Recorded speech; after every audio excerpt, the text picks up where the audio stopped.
The clean living. I was trying to think of different words for sober, different word for gay, different word for guy when this first came out. The undrunk fag. The undrunk. I don't like that word. The undrunk queer guy. The undrunk queer queen. We're live. We're recording. Oh, we are. Hi, everybody. So this is take 5. Mm-hmm. Don't forget to delete the other ones. I won't forget to delete the other ones, and we're just gonna go with whatever we get. Okay. We're not gonna lose. Agenda. Yeah, I'm not gonna lose sleep over whether or not the quality of the sound is good or whether or not the quality of the video is good, because the people just want the words. Yes. The people want the words. So welcome back to the Sober Gay Guy podcast. I am the Sober Gay Guy. My name is TJ, and today I have a special guest. Dare I say co-host? No, it's just a special guest. I ate your dinner. I did feed her. She had food. She brought her own lunch. But I offered her food that I made for dinner, which was like a poor man's, not gumbo. It is like. Is it like gumbo? It's got sausage and pepper and green pepper, bell peppers and onions. And no, there's no dairy. And then it's got Old Bay seasoning in it. Without you're seeing it backwards. So I fed her when she arrived. So this is Christina. Do you want me to say your last name or do you care? Okay. Christina Maldonado. Maldonado. You say Mal because I think you're from the Midwest. I am a Midwesterner, but Christina's not from the Midwest. She is from Arizona. I am, but you know what I learned? That so I've been here since 99. Mm-hmm. So what is that, 26 years? We'll go with that. So I have been here longer than I was in Arizona. Uh-huh. So I am considered, and a Midwesterner told me this, I am considered a Midwesterner. Now so you when are. People say, where are you from? I say, the Midwest. Jinx. I grew up in Arizona. You grew up in Arizona. So you say Maldonado and I say Maldonado. I actually say Maldonado. Maldonado, yes. So she is a Latina with her beautiful blonde. She's a blonde Latina. Weta. Well, that's what it's called, a weta? What's that mean? Blonde Mexican. Oh, well, so she's a blonde. Or weto. Like if you were Mexican. I'd be a blonde Mexican. I'd be a weto. Yeah. I'm not even a that blonde. That's like pink. It's got like. Yeah, it has pink in it. Yeah, I had pink. So I didn't mean for it to be pink. But you used too much of the purple shampoo? So when the woman at Sally Beauty Supply, I said, I really like the icy, but I think I want to warm it up a little bit. And I love the one I did last time, which was really cool, like gray icy. It was ashy. But I wanted to see whether or not a warm ash white blonde would be okay. And she was like, no problem. So then on the box, the hair had a little pink to it. And I was like, no, that's just what the sun does to it in the picture. That salesperson was like a fucking beauty school dropout. Oh gosh, maybe she was still in beauty school. Well, she didn't tell me that it wasn't going to be pink. She was like, that's going to be a great color on you. I think it'll look good. You should just give it a shot. You don't want to do the cool ash, then do a warm ash white platinum. But are you doing like a toner? Mm-hmm. Yeah. No, this is a toner. So you're just doing toner. You're not doing color. No, I mix it with the bleachy stuff. Yeah, 30. Yeah. Yeah, and so it's when a little gold back here, like it's a little warmer in the back, and then a little icy on the. Well, when I rinsed it out and stood up and looked in the mirror, I went, "Oh, that's cotton candy pink." As is real life here at the Trader Joe's. Trader Joe's. Oh God, how many times did I do that? The Sober Gay Guy podcast studios. Today we are recording in my kitchen here, and my son is home, Jonah. So he was just downstairs drumming and singing. He's going to be a superstar. And he just came up this, and he writes his own music. Yeah. So how do we know it? So Christina's here. And one of the main reasons why I wanted Christina here is because we have a shit ton of fun and laugh together a lot. Yes, we do. And she is the source of a lot of that laughter because she is one of the funniest people I know. Oh. Well, you're also one of the smartest people I know. Yes. So I figured that the audience would love having her perspective on a few things. I think that this audience is going to be okay with it. Yeah, this audience is going to be okay with perspective because I said I wanted to talk about ICE and she said, no, we're not doing that. But then we can talk about it. Something in particular happened with this. So one of the things, so Christina is a social worker. Yes. Tell the audience. So I'm a social worker. I'm an LCSW. I work at the VA, the one downtown, Jesse Brown, and I work in the homeless program. So we work with homeless vets. We kind of marry them to a CHA Section 8 voucher. And then the case managers follow those veterans through the housing search process, through moving in, finding resources to maintain stability. And I manage a team of about 17 to 20 for fully staffed. That's There's cool. about 3 teams about the size of 20. And on average, how many vets do you help, at, like, say, in a month? So I've been there since 2011, and we were a team of 8 people, and now we're a team of 57. Holy shit. And so in terms of vouchers, there's over 1,300 in the Chicago area that we have housed and have followed over the last 12 years, 13 years. So that means that currently you have helped 1,300 vets find home housing. And maintain it. There's some people that either fall off or die, or you have to kick them out. Or we have to exit them from the program. Exit them from the program. Discharge them from the program. Sometimes they're like AWOL and we don't know where they are. And then, part of the criteria is a veteran has to agree to case management. They can't just get the voucher, get in their house, and then they sign off. Yeah. So a lot of them don't know this. And if you're not used to having, some people could probably see it as like a parent. Like, oh, my mom is coming to check on me. Make sure my laundry's done. Like, we would do home visits and we're going to see, is their house clean? Is there a coke pipe right there? Oh. Like that kind of shit. So, and we're not going to say stop. I mean, we work from a harm reduction model, but they, I'm sure, are fearful that we're going to get them in trouble. Yeah. And we're going to go more into, we're going to talk about the system, the VA system and the vets and how it is that you help specifically. I feel like I'm using all the space.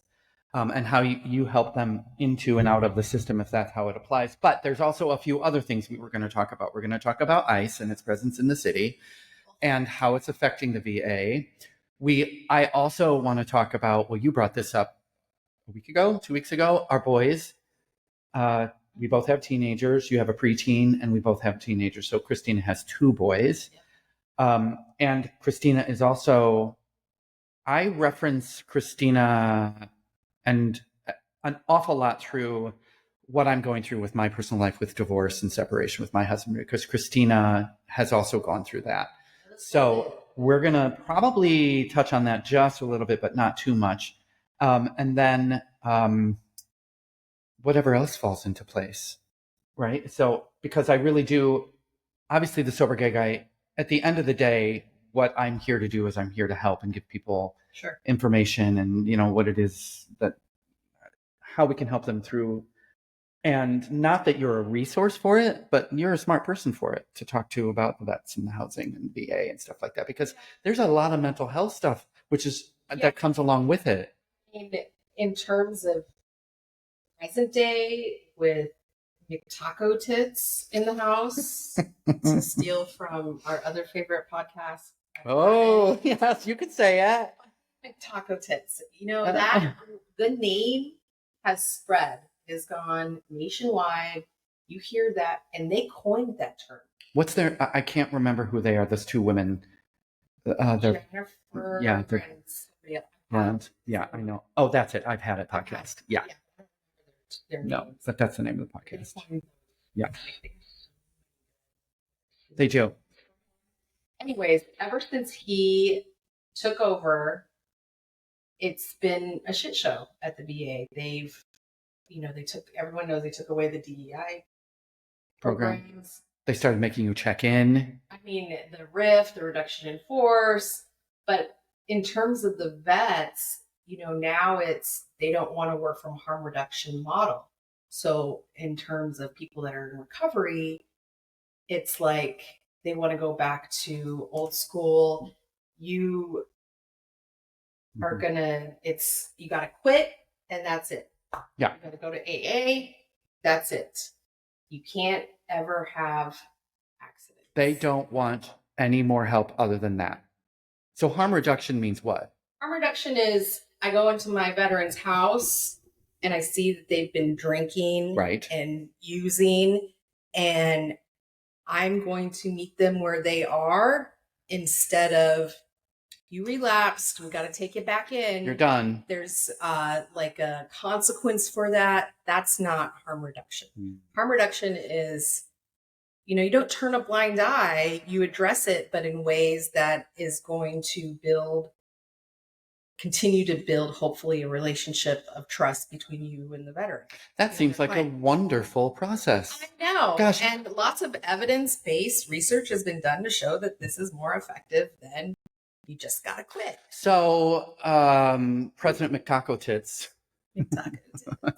he and his administration want to take that away. They gave it. We got an executive order that's no longer a practice that can be in use. And you guys had to stop? I mean, no one's really stopping, but we had to take the language out of any of our clinical standard operating procedures. This is incredible. And I would bet that a fair number of his voters are vets. A fucking fair amount of his voters are drug users. I mean, vets. Let's just call it like it is. Yeah. And don't even get us started. Well, it's terrible. And the reason why I say that is because they voted for him because they believed in him, or they just want to, bunk the previous system, right? Or they want to smash the previous system. And these vets and also drug addicts at the same time are now losing the vital resources that they need because of the man that they voted for. And I mean, it happened in the first administration, right? And we're not going to get too deep into it. The people that voted for him were like, I can't believe he's doing it. And we're like, we fucking told you it was going to happen. And now it's happening again. Yeah. But it's happening, I feel like, faster. I was going to say a more rapid pace. And he's got more minions around him doing this work. Yeah. So he can concentrate on Israel and other things. He's just like, yeah, this sounds like a good idea. Marco Rubio, you put that hat on. He's giving every person in his circle 5 jobs and saying, even though they may not even be an expert in that area, and they're calling the shots. Right. So this clearly is going to make your job a lot harder as a social worker. It is. It's going to make, I'm grateful to have a job. We say this often. I'm grateful to have a job, but I'm also really, really sad for community mental health agencies that rely on government money to do this kind of work. And they're not going to get that money anymore because they're taking it away. So relapse is probably going to skyrocket. Death from relapse is going to skyrocket. Homelessness is going to go right back through the roof again. Oh, so this is what I was trying to think of. I had brain fog for a minute. We're harm reduction. Is this perimenopause?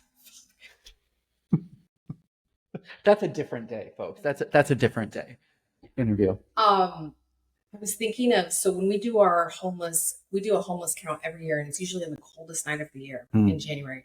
And a practice of harm reduction would be something like when we go out and do a homeless count, 2 a.m, we usually carry clean needles. Yeah. And, what is it? I know what you're talking about. The drug to help them if they're Nexalon. You know what I'm talking about. If they're ODing. Yes.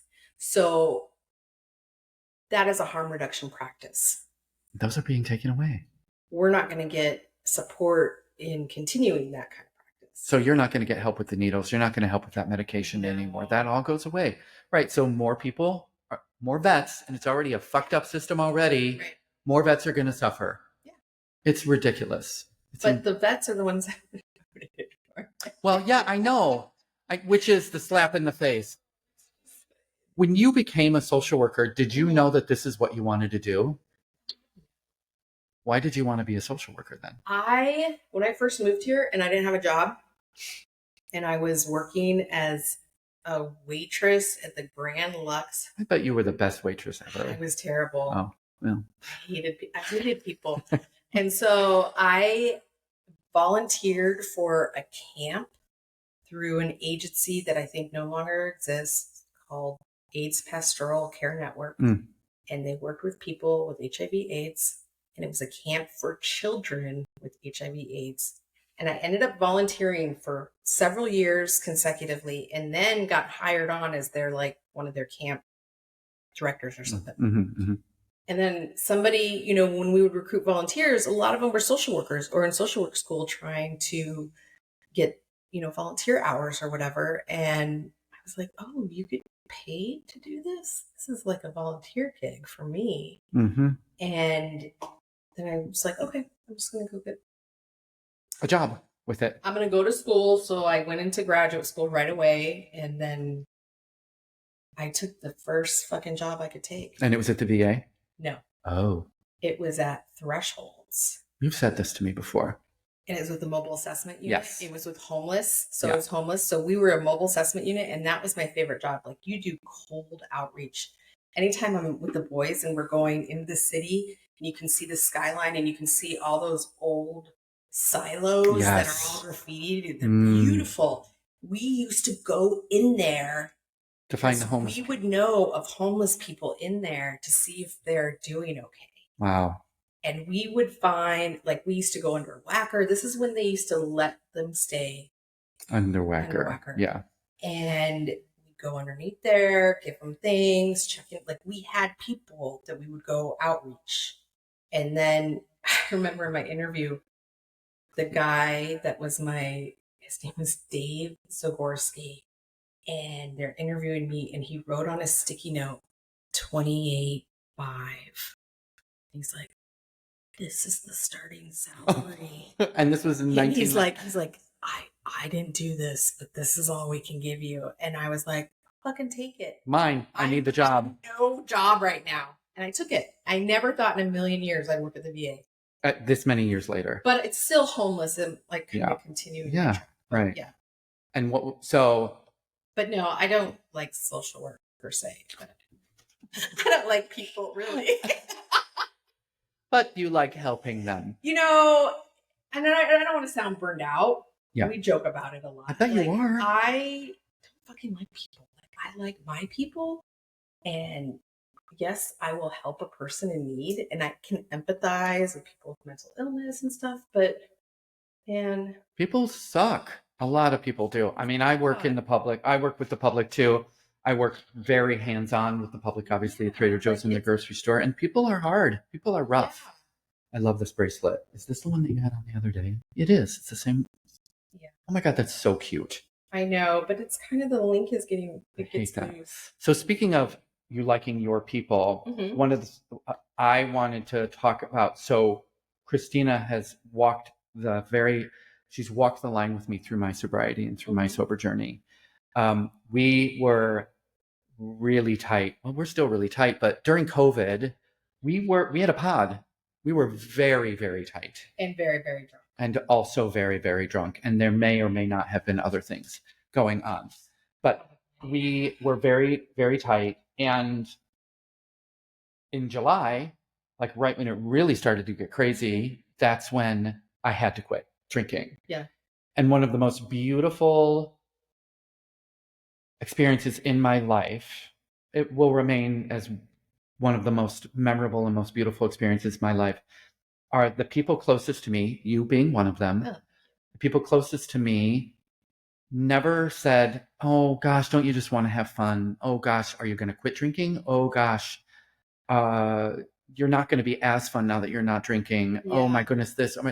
Not one of you especially, never said, well, none of you. Nobody did. Nobody. Yeah. None of you said any of those things to me. And in fact, you all, well, 3/4 perhaps, all during my sober journey, in the very beginning, in the first 6 months, backed off from drinking. You all slowed down. Yeah, for sure. And I And remember talking to you about it. yes, Because one, it was, I think the first time we hung out, Mhm. it was going to be a social thing. it was a couple weeks after I quit. And I remember asking you, like, is it okay, like, if we drink in front of you? Yeah.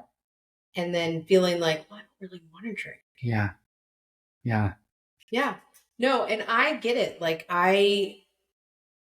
when I was listening to the sisters, Yeah. and, I totally read that book, Quit Like a Woman, the minute they told me about it. Yeah. Well, I didn't read it. I listened to it on the thing, but man, it got me. It was Because you've backed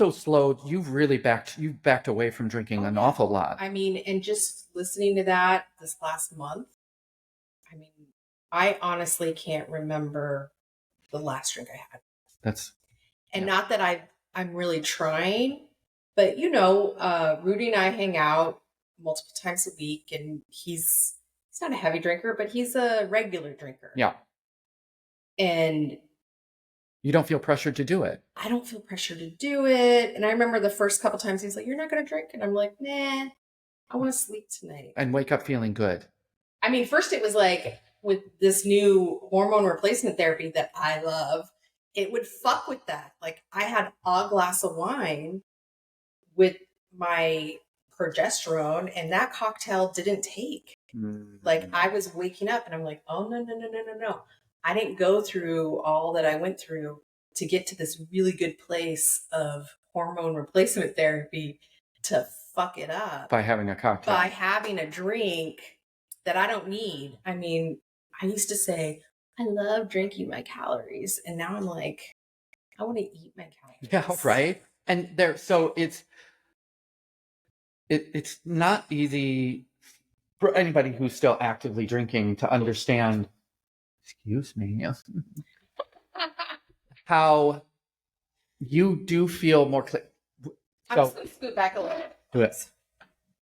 You do feel like after a couple of weeks, you feel like a different person. You really do. Yeah. And I was never going to push. And I didn't push my soberness on anybody. I wasn't like, how dare you? In fact, I always felt like you were, I mean, when certain people would be hanging out and, getting wasted, tipsy. Yeah, but, ridiculous and saying stupid shit. And you're like, oh, well, she's drunk. And I just felt like if I was you, I would have been like, can you fucking stop? Yeah. Like, it's just rude. Yeah. Have some decorum. Absolutely. Yeah. Everyone knew what you were going through. Everyone knew you were sober. And put in an effort to show that you're supportive of that. Yeah. That's what I say. And it meant the world to me, and it really shows you who your friends are. And there really hasn't been anybody in my life, I mean, that I don't really... But I'm sure you have seen a break yes. in certain relationships. Absolutely. Yeah. I have a hard time, and I don't verbalize it, but I do sit back. I have a hard time watching the people I love become shit-faced. I have a very hard time sitting back and watching people I love. And I was that guy. I was that shit-faced asshole. But I have a hard time watching them just be stupid and not make any sense and be slurry and be droopy and tired. Just to be drunk. I have a hard time with it because it's taking away your soul. Yeah. It's taking away your vitality and your energy. And it takes away the essence of you. And I know it's fun. I was a good time, Charlie. I know it's fun, but it's way, way more fun to feel better about myself now. And I agree. I mean, I sit back and wonder how the fuck I get through a lot of things without a cocktail here and there. But now I know that I actually have to put myself front and center, look myself in the mirror, and I got to fucking figure it out because I'm not drowning it out in a bottle of vodka. Right. So you're forced to take care of life. Yeah. You're forced to take care of yourself. So I have a hard time. It hurts me that I know people that are drinking in order to cover shit up. And it's sad.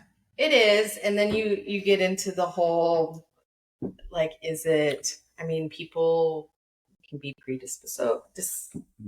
Predisposed predisposed to alcoholism. to alcoholism. People can be social drinkers Yeah. and just not drink, when they're not hanging out. Right. But it's, I don't know. Yeah. But with all of that being said, the way you embraced the change, the way you embraced it, and we were hard and heavy drinkers together. I mean, we spent asshole hours in the pool in the backyard drunk. We created a bond over it. Gosh, so many crazy ones. I will say that the Cubs video, Pepper Fry. There was some really good. Like great memories. Really fun, great Like, memories. so much fun, But it's time to step up. And we were in a phase, like we were all kind of thrown in together. We were Shocked by the moment in time. Mode. Yeah, all of our kids were home. Speaking of kids, we're gonna go there. I was looking at our babies in these pictures. Yeah, because so Christina and I met. Well, Jonah's 15. I think he was 8. He was 9. So 6 or 7 years ago. That's it? Yeah, I know. It feels like so much longer, doesn't it? 6 or 7. No, it was longer than that. Because I got separated in 2017. Then it was 2018. John didn't live with you anymore when I met you. He no longer lived there. Really? He had stopped. He hadn't taken the furniture. Oh, that was before. Oh. He hadn't taken the furniture yet, but he didn't live with you. He was living with somebody else or his mom or something. Oh, okay. So it was like right. Yes, it was short. Yeah. So I don't know what year that was. That was like 2017. 18. You know better than I do. Yeah. Really, but I'll have to look in the pictures because I have them, they say the date on there and I can see, like there's one party I had where he was there. Oh, I wasn't there. And there's like Ann and Joe were together and Joe was talking to him and I have pictures of them. I was like, oh. And Heidi still lived here. Heidi was there. Yeah. Before I banished her husband. Yeah. That was an interesting turn of events. But they were fun parties, and we had the treadmill upstairs. Oh my God, that's right, the treadmill in your office. Oh God, I have nothing but fond memories, except for the days after. And then we threw the kids. We fixed up the basement. Yeah. So we could throw the kids down there. Mm-hmm. And we had the second floor and the first floor. First and second floor. Those were good times. And now we have stinky ass teenagers. Well, Jonah tries. Jackson actually tries now too. Yeah. So he wants to shower. So does Jonah. Okay, so I said this. I was like, there will be a time when they turn. Like, we won't have to fight them. No. To get in the shower. We still have to fight them to clean up their fucking mess. I do. Oh, yeah, I do too. But I mean, so it was that glass over there on the counter that had milk in it. Well, he was kind enough to bring his bowl and put it into the sink and then realized that he left his glass in there. He at least took it out of the bedroom and brought it in. Yeah. He sat it on the counter and then he stood there and looked at me and looked at the sink and looked at me and I was like, just fucking go. Just leave it there because he did half the travel. But he remembered. He knew that I was. He knew it. Yes. It's when they completely disregard what you have been asking them to do and then nagging them to do and then yelling at them to do, where they may just do like half of it. Yeah, and I'm good with that. And I am too. Yeah. I'm like, meeting in the middle. Doing half of it. Meeting in the middle. Yeah. And then also not getting on their case real hard. One of the things I've learned. A lot of reading. And I do the dishes a lot. I mean, that's why you do the dishes. It's your therapy. Anytime I get frustrated with them, I'm like, I think I have some dishes to do.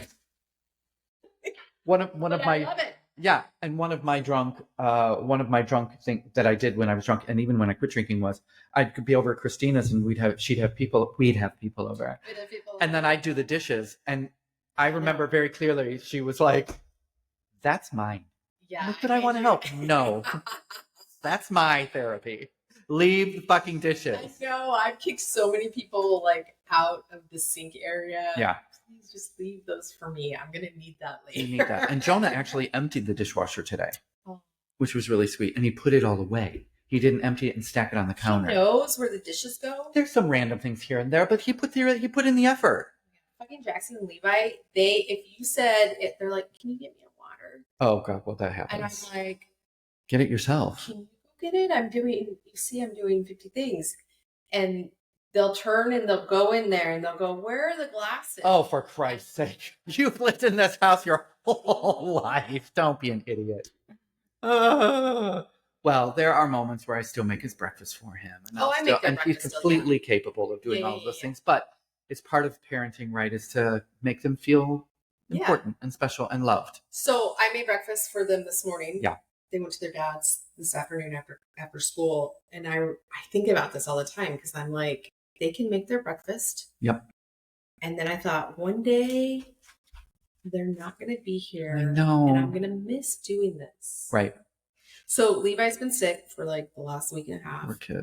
And Thank you. Back to school. He's 11, but he's still, when he gets sick, he wants to sleep with me. He's your in-house attorney, but he's still your baby. Levi will always be my baby. And he, he's been sleeping with me. And the last couple nights that I was like, we're back to school. You're a little bit better. He's like, oh God. I still have a little bit of a cough. I'm like, okay. So it's me, Homie, the dog, 80-pound dog, and him. And I always think, I'm not going to get good sleep tonight. Oh, and I hope I don't get sick. I mean, shit. Inevitably. But then I'm like, sorry for the noise. Not sorry. And then I'm like, oh, well, one day I'm going to miss this. I'm going to be like, oh, I used to complain about it. And now I miss it. Jonah still asks for burrito. Wrap him in the blankets and stuff. He still asks for me to give him to make him a burrito. He's 15 and he's 6'4". This child, and he still asks me for burrito, and I'm like, absolutely, I will do a burrito with you because I'm gonna miss you when you're gone. Yeah. If he ever leaves, I'm actually kind of convinced he doesn't want to go anywhere yet. Jackson wants to go. Sure. At the moment, well, here he comes. He even said the other day that he's not even really ready. He doesn't think he wants to drive. Oh. Yeah, and I looked at him and said, I'm taking you on the country roads in Michigan, and I'm making you drive. And I'm like, yeah. I need to do that with Jackson. Yeah. I didn't think about it. But he said he would take him on a Jeep. Oh, you going to lay on my bed? Okay. So you're a pro at single parenting at this point. But we still learn every day, but you're pretty damn good at it. I'm navigating it still. It's hard. Like today was go, go, go. But, if I didn't have to do like half the things that have to do with the boys while I'm at work. So texting their dad. All the other stuff. Like, don't forget to pick up the boys' school uniforms because he doesn't have it. Like you're almost case managing the ex. And your children. Your children. And your home and your dog and yourself. And so like I was frazzled today because I was go, go, go. But that wasn't all just work. That was like the boys shit too. Yeah, right. So yeah, single parenting is not for the meat. And last week I talked about how separation and divorce, and you listened to it. I don't know if you listened to the whole thing. It's okay if you didn't. How the hard part for me not including Jonah, was this death of this relationship for 22 years. And then also my feelings for my kid and all of the things that he's going through. Because he still brings up memories about how the other day he said, well, back when you and Daddy used to sleep in the same bed together, and I would come in the mornings and get in the middle between the two of you. And it made me emotional. Yeah, it hurts a little bit. And I think, would he still do that even if we were still together? Would he do that because we loved it? It was one of our favorite things on Saturday mornings. 3 of us would be in a little triple cocoon. So navigating single parenting is also navigating that. It's not just the appointments. It's not just getting them to football or basketball or dealing with the other parent and space for you. It's also helping your kid through the mourning process as well. Yeah. He has never asked once whether or not the divorce is because of him. So it's also, he's 15. Yes. I hope he is. I think so. How old are you, Jonah? He just went outside. He's a lot older with you two going through this, you and Dwayne, than my kids were. Yeah, they were real babies. When me and John got a divorce, because that was 2017. Yeah. So Jackson was 6 or 7, and Levi was 3 or 4. I see. So you're saying they grew up through the separation. They grew up. They've known us separate longer than together. Oh, okay. Do you know what I mean? Yeah. And Jackson probably has more clear memories, I think, of us together than Levi does. Yeah. Okay. I hadn't even looked at that perspective before. So him being older, Jonah being older, that's going to be a different experience he goes through because he's cognizant of it now. Speaking of, hi, is there something you need? Nope. Okay. He ate so much already. But it is hard. I think the case management of the other parent is especially hard. Yeah. Yeah, you have that special added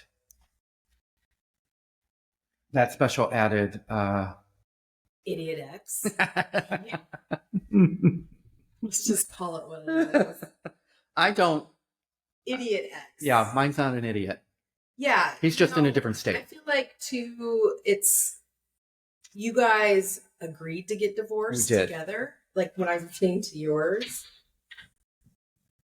when you were like, and we sat there and we said the words. Oh, because you were there. You were present. Didn't you walk by us when we were at the restaurant having the discussion? I did. I saw you were like, what's going on? And I was like, Connie's is the place where everyone goes to talk about. Yeah. We actually sat down at a restaurant, and Christine is bringing this up, and I've never discussed it. We actually sat down at a restaurant and talked about divorce and what it was going to look like. And I was like, oh my God, that's where I have to meet John for your talk. And did you?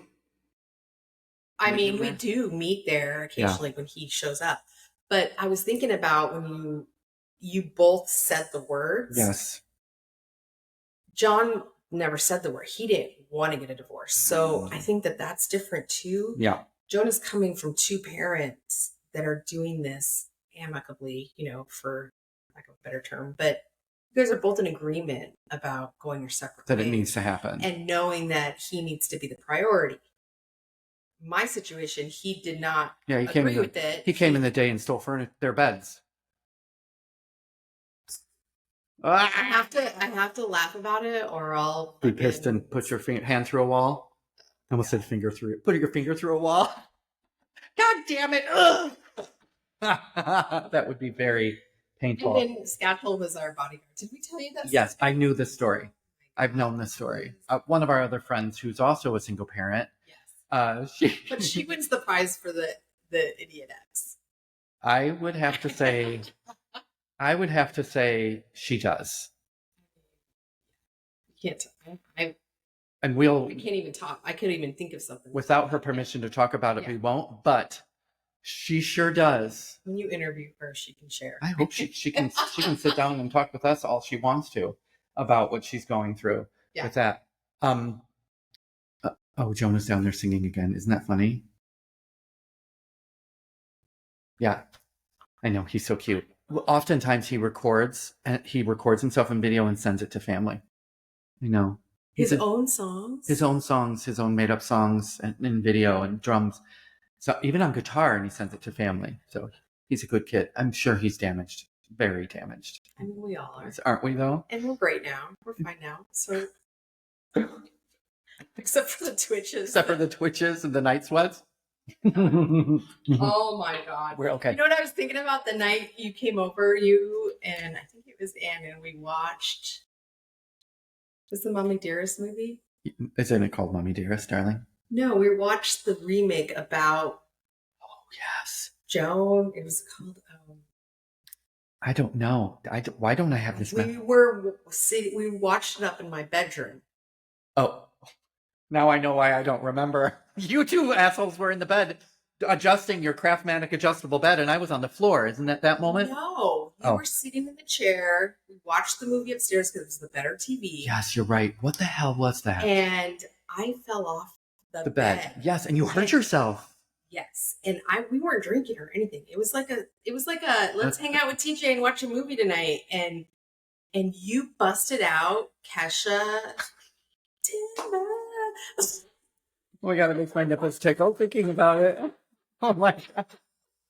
So every time I think about how, because my bed is one of those like crazy, yeah, a Craftmatic adjustable. Put up the foot of it. I'm like, I can't. Timber.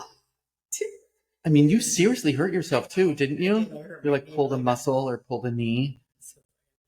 Well, I mean, oh my God, Christina, we've had a lot of really fun things. We've done a lot of fun things together. The karaoke nights for the Christmas parties or Thanksgiving parties, Friendsgiving parties. We've done a lot of those things. Dwayne went to one of them. He did go to one of them. He didn't stay very long. He hightailed it out of there right after food was done. He was like, I'm getting out of here. And he left. But we were impressed because we were really like, I was happy that he was there. I was happy that he was there. Yeah. And I really liked him. I love him. Like he's a good man. He's a good person. Yeah.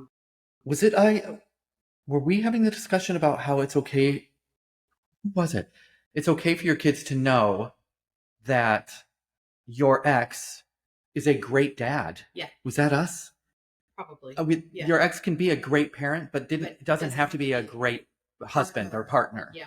And there is a very big difference in that. Absolutely. So I know I wasn't a very good partner. Goodness sake. I mean, I know I also did a lot, but I'm also a control freak. I was a drunk for a majority of our marriage. I like things my way. I mean, I probably wasn't a very good partner either. I do not claim to have been the best partner. I know I wasn't a good husband. I wasn't a great dad for a long time either, but I certainly have gotten better at that. It's a learning process. Yeah, but you've made it kind of your mission to be accountable for all of the above. Yeah. Whereas, no, you're right. You know what I mean? It's different. Yeah, it's hard. It's hard. Parenting is hard, especially boys. I mean, you don't have a penis. Wait, you don't have a penis, do you? I was gonna come out during this episode of the podcast. Undrunk queer queen podcast. Undrunk queer queen podcast. About the penis that I do have. I can't believe you've never shown it to me. I know. I wanted to one day. But anyways, they have penises, and Jackson is like 14, and they don't walk around naked anymore, do they? Oh no. Jonah does, but I mean, we're the household of men. I turn my head, I avert my eyes. I'm like, God damn it, Jesus Christ, Jonah! I have no interest in you walking around this house naked. My kids won't do that now, and there never was like a situation. It's because you're a girl. Yeah, but there never was like it was always we didn't walk around naked, but it wasn't a modest house. Like we weren't always trying to cover ourselves up, but like a switch went on. And all of a sudden, they shut their door. Yeah. And then whenever my door is shut, they don't just barge in. They knock. And sometimes I'll hear they're like ready to barge in. And I think, am I going to just like, oh? And then I think, nope, fuck it. If they see it, they're going to be like, oh, sorry. That's like Jonah opening up my phone in the pictures. You're going to see, if you're going to look, you're going to get it. You're going to get in trouble. For it, you're going to see things you don't want to. Hello, I have dick pics on my phone. I mean, come on. I'm a single gay man trying to get a date once in a while. I'm going to be there. But you probably don't have titty pics on your phone, do you? Oh, you do? I mean, I'm not to send to myself. No, but to send to your boyfriend. Yeah, but I deleted. Oh, God. Dwayne and the babies are home. Oh, wow. So we're probably going to have to end. Peace out. Look at those cute dogs. They're like, oh, Kaki's here. Well, so that means we have to have an episode 2. Hold on.